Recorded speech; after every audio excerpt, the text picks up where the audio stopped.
I was 3 slides into my pitch when Krista leaned forward and tapped the mic. "We've reviewed the floor plan redesigns," she said, all business, her voice bouncing off the glass walls of the retreat center. "And frankly, they're outdated and uninspired." I froze mid-sentence. She didn't even look at me, just turned to the rest of the execs and clicked to a new slide. My floor plan, the one that had cut install timelines by 30%, was now plastered with red arrows and boxes labeled client friction and aesthetic disconnect. I scanned the room. My old team lead Corey sat with his arms crossed, eyes down. Not a word, not even a glance in my direction. I cleared my throat. That floor plan reduced callbacks by half last quarter. The clients reported lower satisfaction, Krista cut in. "We've gathered recent data. Aesthetic cohesion was marked below expectations." She flipped to another slide. "We believe our clients want something fresher, more curated." That's when I knew this wasn't feedback. It was a takedown. Quick note: before listening, share which city or country you're watching from. I stood there, hands on the podium, heart beating loud enough I could hear it in my ears. Karenna should have been here. She always backed me. She always saw through corporate games. A man in a navy suit, I didn't even know his name, stood and handed me a folder. I opened it. My resignation letter, typed, dated, and signed by someone in HR. They had the boxes ready too, 2 cardboard ones, already half filled with my stuff from the hotel suite. "Karenna was consulted," Krista said calmly. "She expressed her disappointment." I stared at her. She'd never say that. She did. Another exec motioned to the side door. I didn't argue. I knew better. If I'd opened my mouth, I'd have screamed. No one made eye contact. Not the interns I trained. Not the designers I'd pulled through project disasters. Not even Corey, who I'd stayed late with 100 times to revise layouts when vendors dropped the ball. I walked out of that conference room with my dignity boxed up and taped shut. The security guy held the door. I didn't look back. In the parking lot, I tossed my badge onto the front seat. I'd given 6 years to that company, 6 years of 17-hour days and back-to-back installs. I'd built that damn design system from scratch. Now I was just gone, erased, like I'd never mattered. I opened the trunk, shoved the boxes in, and slammed it shut hard enough to make the whole car shake. Then I got in and drove. No direction, just out. I pulled off the highway at some no-name gas station and sat there for maybe 20 minutes, gripping the wheel. Then I popped the trunk, yanked out the box with my personal stuff, and shoved it in the back seat. That's when I saw it, an old photo I'd framed years ago. Me and Mom standing in front of our first full kitchen remodel. I was 12, wearing her work belt like it belonged to me. My name's Dahlia Monroe. I'm 34 years old. I live in Columbus, Ohio. Home design wasn't some dream I pulled out of a college catalog. It's what paid our bills. My mom did drywall and tile jobs from the time I was in kindergarten. She'd load me in the truck before sunrise with a thermos of coffee for herself and a juice box for me. I knew how to read a tape measure before I could spell Wednesday, learned to use a level before I learned to multiply. While other kids were messing around with markers, I was sketching cross-sections of bathrooms and arguing with my mom about grout color. Quick note, before we start, how's your day going and where are you joining from? We never had money, but we had pride in what we built. Every job site was a classroom. Every mistake became part of the plan. When I was 21, I brought a binder of hand-sketched designs to a community housing expo. No degree, no credentials, just drawings and dirt under my fingernails. That's where I met Karenna. She was standing near a booth, holding one of my kitchen layouts in both hands, smiling like it was a damn masterpiece. "You drew this?" she asked. "Yeah, I've been reworking it all week. I think the island's too wide, but I didn't want to cut counter space." She didn't laugh. She didn't condescend. She pulled out a checkbook and bought the design on the spot. That's how I got my first real job, drafting for the barely born version of what would become total concept living. Karen was just getting started back then. She had a one-room office with no heat and a million ideas. We built it from nothing. She handled the business and branding. I handled the plans, the builds, the practical side. We both hated fake luxury, marble for no reason, chandeliers in laundry rooms. That wasn't us. She used to say, "Make it beautiful, but make it livable." A real home should work harder than a showroom. By the time I was 30, I'd worked my way up to senior designer. Not because someone gave me a title, but because I earned the trust of every contractor, installer, and client we had. My designs didn't win awards, they won families. People lived in them, they grew up in them. They stayed. Then Karenna got sick, breast cancer. It went away once, but it came back hard.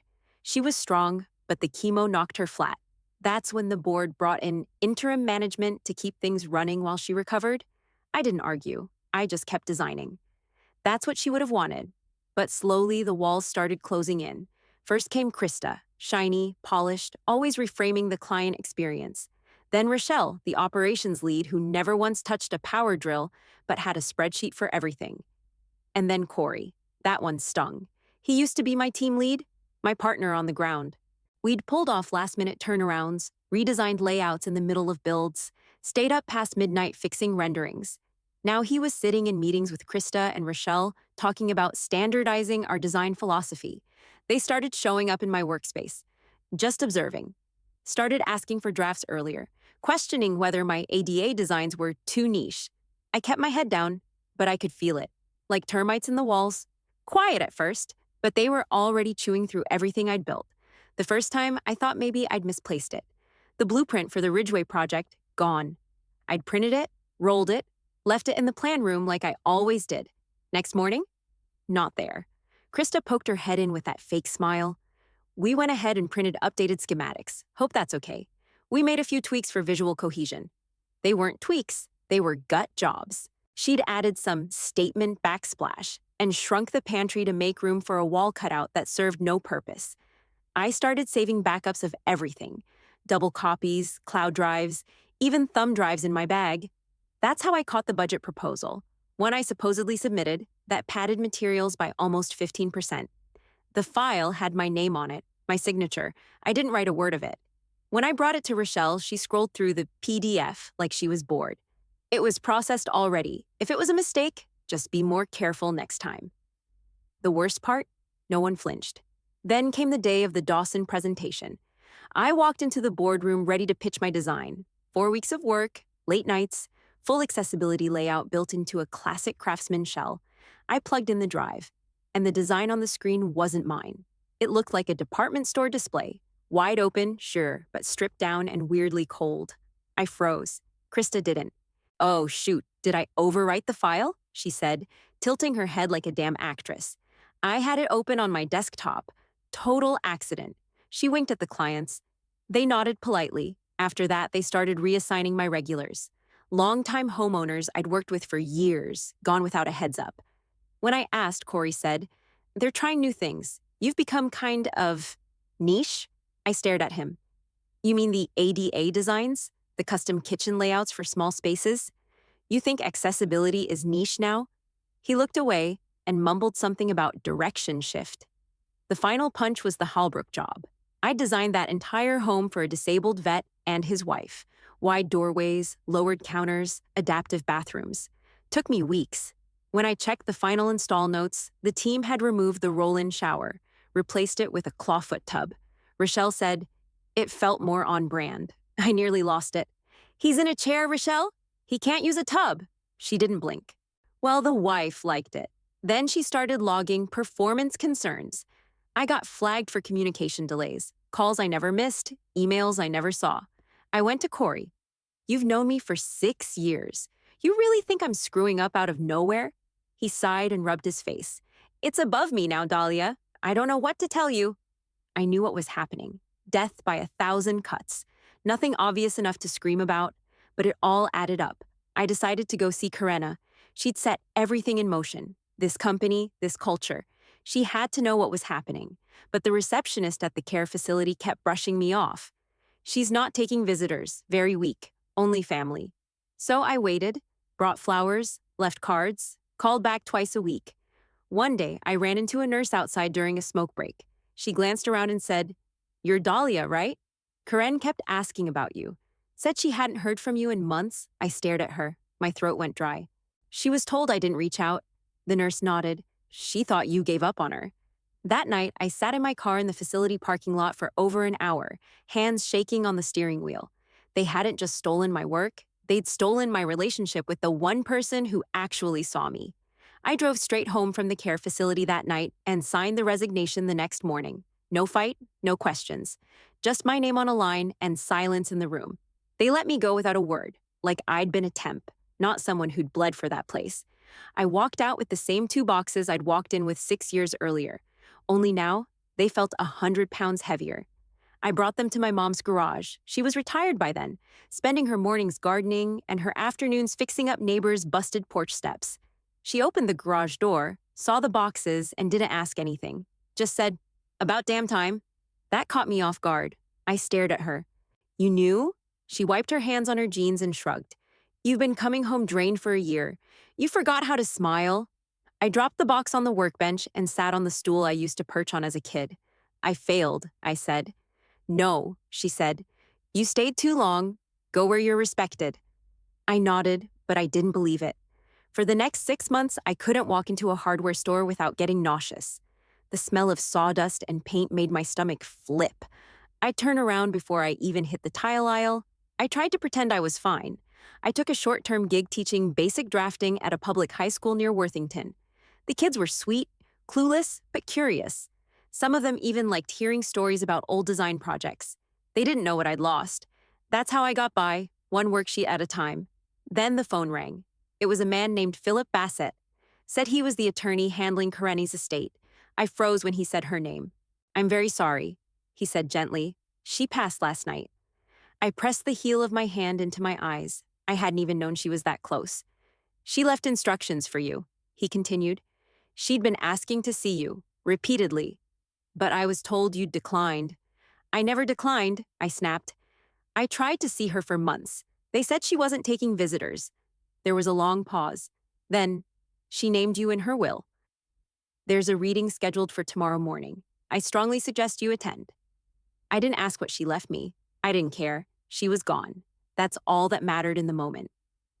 I hung up the phone, stood in my mom's kitchen, and stared at the crooked spice rack I'd installed back in high school. It leaned left, just slightly. I used to hate it. Now I couldn't stop staring. I didn't sleep that night. My brain was running in loops, what she wanted to say, what I would have said back. The next morning, I got dressed like I used to for big pitch meetings. All black, hair tied back, no emotion on my face. I got in the car and drove. Whatever was waiting at that reading, I was going to hear it. I walked into the law office and there they were, Krista, Corey, and Rachel, already seated, legs crossed, arms relaxed, like they owned the damn place. Krista nodded at me like we were old friends bumping into each other at brunch. Corey gave me a polite smile and looked away.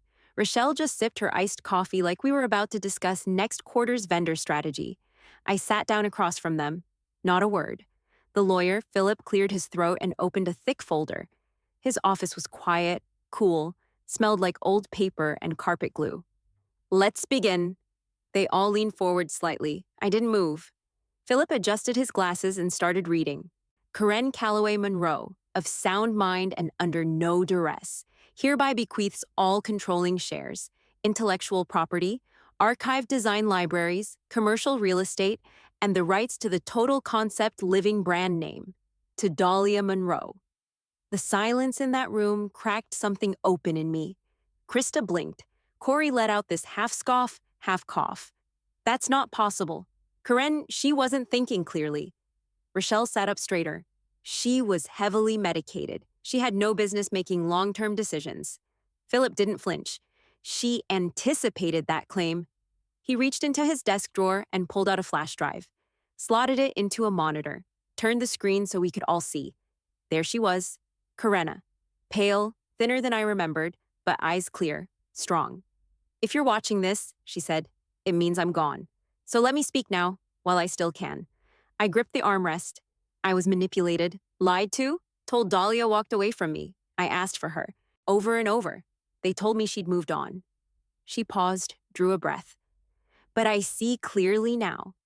Dahlia is the only person who ever understood what Total Concept was supposed to be. Not just furniture and floor plans, soul, story, function. I built it, but she shaped it. It belongs to her now." The screen faded to black. No one spoke. Krista shifted in her seat, face frozen. Corey's mouth opened, then closed. Rachel stared at the floor like it had betrayed her. Philip turned the monitor back toward himself. "There's a notarized will, a video confirmation, and a dated transfer of assets. It's legal. It's done." I stood up. My hands were steady. Corey finally found his voice. "This is insane. We've been running that company. No, I cut him off. You've been draining it. Krista stood, smoothing her blazer. Dahlia, be reasonable. We have partnerships in place, legal protections. You can't just, I don't have to do anything today. I grabbed my bag. But I'll see you soon. Rochelle finally looked at me. You really think you can run it on your own? No, I said. I think I can run it better. Then I walked out. I didn't know how I was going to do it. How to get back into a company that had been gutted, whitewashed, and stripped of everything it stood for. But I knew one thing for sure. It was mine now, and I wasn't walking away from it again. I pushed through the front doors of Total Concept Living at 8:01 a.m. sharp. The lobby smelled like lemon cleaner and desperation. The security guard, Bobby, glanced up, then stood. He smiled. Welcome back, Miss Monroe. The last time I was here, he didn't even look me in the eye. Now he opened the inner doors for me. I didn't slow down. I headed straight to my old design room, third floor, west wing. It used to smell like graphite, sawdust, and whatever takeout we'd ordered the night before a big install, back when we actually built things that mattered. I stepped in and stopped cold. They'd gutted it. No drafting tables, no samples, no boards. The walls were painted sterile gray, the floor covered in some fake showroom rug, and every corner displayed staged pieces. Glass tables, curved lighting, clean lines with no heart. Not one of my sketches on the wall, not one print, not even a post-it note left behind. It was a mausoleum. Krista showed up 5 minutes later, latte in one hand, smile locked and loaded. Dahlia! What a surprise. You should have let us know you were stopping by. I dropped my bag on the nearest table. This isn't a visit? She blinked, mid-sip. Well, if there's anything you need, just let us know. I looked at her. All staff meeting, 30 minutes, conference room, A. The smile cracked. Excuse me? 30 minutes. I walked out before she could fake another line. I went to HR myself and told them to clear the calendar. I knew they'd scramble. I didn't care. By the time I walked into conference room A, every seat was filled.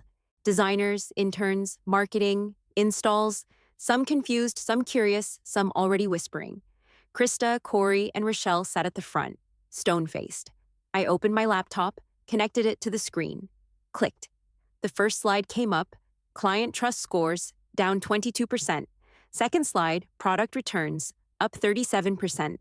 Third, rebookings, tanked 41% since Q3.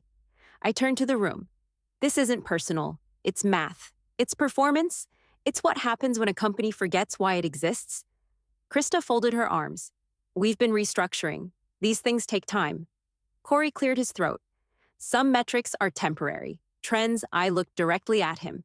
We weren't built on trends. Rochelle leaned forward and slid a folder across the table. We're all senior partners, contractually protected roles. You can't terminate us. I didn't touch the folder. You're right. I can't fire you. Their smugness returned. Just a flicker. I nodded to the back corner. Ellen stepped forward, my lawyer. Clean suit, briefcase in hand, voice like a buzzsaw. Per Clause 14A in your partner contracts, executive management reserves the right to reassign duties without termination, provided salaries and titles remain intact. She opened her briefcase, pulled out 3 packets, and dropped them in front of each of them. Effective immediately, she said, Krista Klein will oversee warehouse logistics. Corey Jensen will report to facilities as head of equipment calibration. Rochelle Barron will manage permit processing and zoning compliance.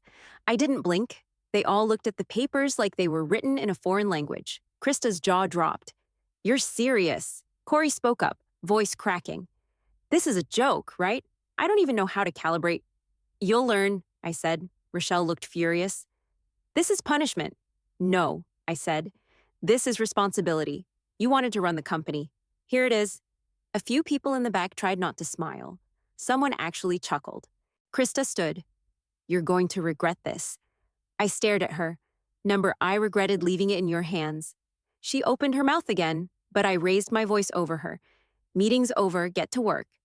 I unplugged the laptop, grabbed my bag, and walked out. Behind me, the room was buzzing. I didn't smile until I hit the stairwell. By the time I hit the stairwell, I'd already heard my name 3 times through the walls. Doors were opening, conversations were happening. That's how I knew it had worked. The next morning, Krista showed up to the logistics warehouse in 4-inch heels and a blazer that probably cost more than the entire shelving unit she was assigned to inventory. Corey stood by a stack of toolkits, holding a digital caliper like it might bite him. Rochelle walked into the zoning office, looked at the permit backlog, and nearly fainted. They all stormed into my office before lunch. Krista threw her clipboard on my desk. This isn't just a reassignment, it's sabotage. Corey backed her up. You're trying to humiliate us. Rochelle crossed her arms. If you want us gone, say it. We'll leave. I stood up. Calm. Director. Go ahead. Your contracts are safe. Your egos aren't. They didn't walk. Not yet. Not because they believed in the mission, but because they didn't want the optics. Not after the public shift in leadership. Not after the staff meeting. So I let them stew. While they were sorting shipments, checking drill bits, and reading city code like it was Latin, I went back to work. Real work.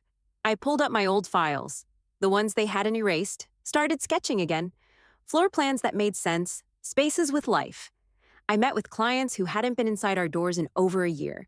One of them, a builder named Luis, who used to run every fifth project through us, met me at a job site behind a custom duplex. He pulled off his hard hat and said, "We only trusted you, Dahlia." That's why we stopped coming around. They didn't get it. That lit something in me I thought was dead. I launched a new design collection 3 weeks later, called it Reclaimed. The concept was simple: restore, reuse, rework. Every design started with an existing home. No full demolitions, no fake makeovers, just smart transformation. It sold out in 2 days. Emails poured in, project requests, praise. Local blogs picked it up, then national ones. And the staff? People started coming back. First, one of the junior designers I used to mentor showed up in the lobby with a box of tools and a hopeful look. She said, "We heard what you're doing. Can we come back?" Then another, then 2 more. These weren't just hires. They were believers, builders, doers, people who gave a damn. The office started to feel alive again. Of course, Krista, Corey, and Rochelle didn't go quietly. They stayed, clocked in, did just enough to meet the contract. But I wasn't stupid. They started whispering in corners, pulling suppliers into private calls, walking out of meetings mid-sentence. Corey got real friendly with a few vendors we'd stopped working with. Krista offered to collaborate on side presentations no one asked for. Rochelle floated new budget strategies that somehow never included actual numbers. It wasn't rebellion, not yet, but it was a warning. I kept watching, tracking, logging. They'd underestimated me once. They weren't going to get the chance to do it again. I walked into my office after a site visit and froze. Corey was hunched over my desk, flash drive in the USB port, clicking through folders on my screen. "What the hell are you doing?" he jolted, yanked the drive out, fumbled with the cord. "Just backing up old data. You've got files all over the place. Thought I'd help organize." I stared at him. "Get out." "Dahlia." "Out." He walked past me without making eye contact. I waited until the door shut, then called Ellen. "It's starting," I said. She didn't even ask what happened. "Track everything." The next morning, Krista walked into my office like she hadn't been demoted to a warehouse rotation. "I think it's time we talk about an exit strategy," she said, setting a sleek leather folder on my desk. I didn't touch it. She sat down anyway. "We'd like a clean break. 2 years' salary each, plus 10% of Total Concept's future earnings for the next 5 years. I blinked. "You serious?" She leaned in, voice syrupy. "If we go to the board, we'll have to disclose some things. Patterns of instability, unprofessional behavior, internal sabotage. We've documented it all." I smiled. "Great, let's go to the board." Her face twitched. "I'm offering you an easy out. I'm offering you a seatbelt." The board meeting happened that Friday. Krista, Corey, and Rochelle came in dressed like they were headed to court. I wore jeans and my old tool belt, still dusty from a demo earlier that morning. Philip was there, Ellen too. Half the board looked confused. The other half looked exhausted. Krista stood first. "We have reason to believe Miss Monroe is acting in a way that jeopardizes Total Concept's future. She's erratic, makes unilateral decisions, disregards protocol." Corey passed around printouts, email threads taken out of context, graphs with imaginary decline trends. Rochelle added projections. Under her current strategy, long-term revenue will flatten within 18 months. Ellen stood up, slow and steady. "We appreciate the feedback. Now let's look at real numbers." She clicked the projector. Slide 1. Client satisfaction up 26%. Slide 2. Net profit up 34% since leadership transition. Slide 3. Reclaimed collection. Sold out. Waitlist. 2 months deep. Then came the kicker. I stood up, walked to the screen, and held up Corey's flash drive. These files were stolen from my private computer last week. They were digitally watermarked, something I've been doing since I came back. Here's the audit log of every access point. Here's Corey's login time. I handed copies to the board. I've said nothing publicly. I've made no accusations. But this is concrete. Philip cleared his throat. Let's take a vote. One by one, hands went up. The board didn't fire them. I didn't ask them to. But they lost everything that mattered. Titles, access, decision-making power. No more executive anything. They'd still collect their checks. But from now on, every move they made would go through 3 layers of review. No influence, no control, no leverage. Krista stood to leave, face drained of color. Corey looked like he'd swallowed a nail. Rochelle didn't move, just sat there, staring at her hands. I collected my papers, nodded at Ellen, and walked out. Behind me, the sound of defeat wasn't loud. It was quiet, small. Exactly how they'd tried to make me feel. After the vote, I didn't gloat. I delegated. Corey got assigned to site support, measuring, marking, prepping installs with the apprentices. Krista handled intern scheduling and showroom prep. Rochelle got morning shifts, logging delivery receipts, and municipal permit submissions. They called it beneath them. I called it ground-level perspective. Corey cracked first. He showed up to a build day in loafers, held the tape measure upside down, and botched a backsplash layout so bad we had to rip out 2 rows of tile. One of the apprentices had to explain how to find centerline. Twice. By the end of the week, he was yelling at a 17-year-old over caulk ratios. Krista tried to save face. She scheduled an off-site client connect brunch. 3 clients, fancy restaurant, even printed a flyer. Not one client showed. She blamed communication breakdown. I pulled the RSVP thread. She never actually sent the invitations. Rochelle stuck it out longer, head down quiet, but I could feel the steam building under her collar. I'd walk past her desk and catch her staring out the window like she was counting how many hours she had left on Earth. While they stalled out, I kept moving. In March, I won 3 national industry awards: design innovation, client satisfaction, and project turnaround, all for the reclaimed collection. The gala was black tie, packed, and televised, and yes, I invited the trio. I knew they'd show. Pride wouldn't let them stay home. Krista wore red. Corey wore the same tux he'd worn to Karen's retirement dinner. Rochelle looked like she'd been forced out of a cave. When they called my name, I didn't go up alone. I walked to the stage with the build crew. 2 apprentices, one of our first-year interns, the junior designer who had come back the minute I reopened the doors. They stood beside me under the lights, each holding part of the collection catalog we'd built together. I looked out at the crowd, saw flashbulbs going off, and caught the trio in the back row, stone still. Later, at the bar, I passed by a cluster of peers. One of them leaned toward Corey and said, low and clear, "Must be tough riding shotgun now, huh?" Corey didn't respond. The next Monday, they booked a meeting on my calendar. No subject line, just discussion. I didn't make them wait. Krista spoke first. "This isn't working." "We want to walk," Rochelle added. Corey didn't speak at all. I nodded. "Clean break?" They looked at each other, then back at me. Krista nodded. "Yes." "No non-competes, no golden parachutes, no parting bonuses," I said. They didn't argue. We signed the paperwork that Friday. Quiet, professional. Not a single dramatic word. Just ink, folders, handshakes, and locked file access by 5 p.m. At 5:01, I watched from my office window as they carried out their final boxes.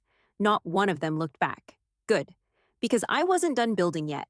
3 months after they walked out, I heard they'd started a company, Triline Designs. They used every industry contact they'd clung to, pushed a high-budget launch, flooded social media with shiny promos.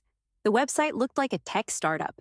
They called their style precision forward, and their products elevated modular solutions. Not a single photo showed a person, just furniture, cold and sterile, staged like it was afraid to be lived in. Their first collection dropped like a rock in a glass room.